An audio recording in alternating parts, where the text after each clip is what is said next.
Dans la Bible, les plus grands magiciens du Pharaon ne peuvent rien contre les plaies divines. Pourtant, le Pharaon refuse encore de libérer les Hébreux. Et Yahvé inflige un nouveau châtiment, la 8e plaie d'Égypte. Moïse étendit son bâton sur le pays d'Égypte. Et l'Éternel fit souffler un vent d'Orient sur le pays toute cette journée et toute la nuit. Quand ce fut le matin, le vent d'Orient avait apporté les sauterelles.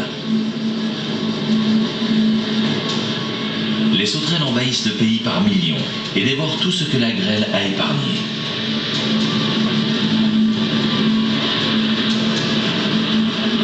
Elles détruisent les récoltes et dépouillent les arbres de leurs fruits et de leurs feuilles.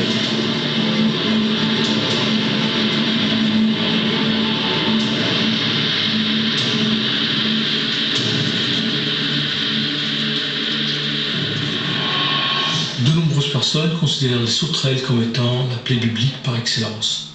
Elle est aussi expliquée par les cendres volcaniques. Pourquoi? Parce que les cendres volcaniques causent des anomalies météorologiques, c'est-à-dire des précipitations plus abondantes, et donc un taux d'humidité beaucoup plus haut. Et c'est exactement cela qui est résulté dans la multiplication des sauterelles et donc leur présence.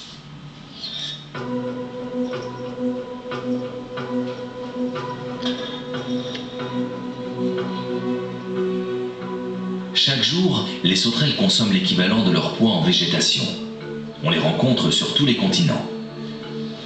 Les chercheurs de l'université de Halle, en Allemagne, étudient comment et pourquoi des nuages de sauterelles se forment. Et pour le savoir, ils élèvent leurs propres spécimens en laboratoire.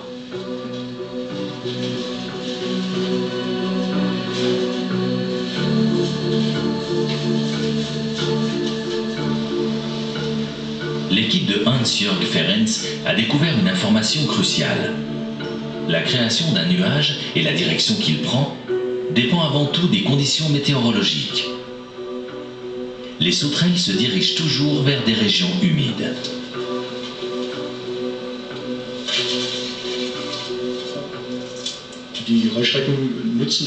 Les sauterelles exploitent tout simplement le fait que le vent se déplace des zones de haute pression à des zones de basse pression. Et la basse pression est presque toujours synonyme de pluie. Ça paraît donc tout à fait logique que les sauterelles suivent ces courants aériens, car ils les conduisent là où elles pourront pondre des œufs et où leur progéniture pourra se développer dans des conditions favorables. Car lorsqu'il pleut, la végétation pousse et il y a de quoi manger.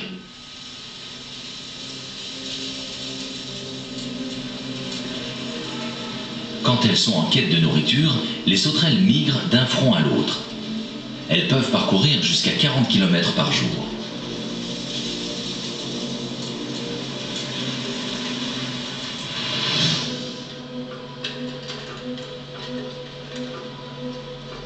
Au laboratoire, les scientifiques cherchent à découvrir le secret de la reproduction des sauterelles.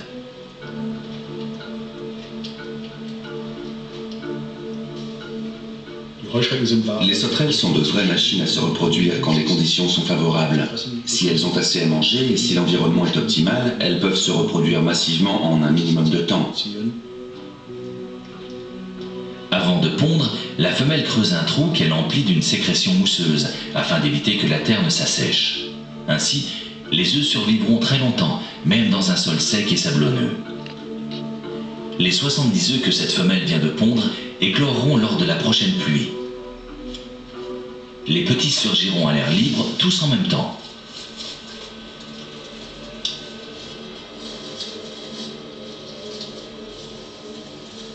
Un nuage de sauterelles peut compter 2 milliards de spécimens.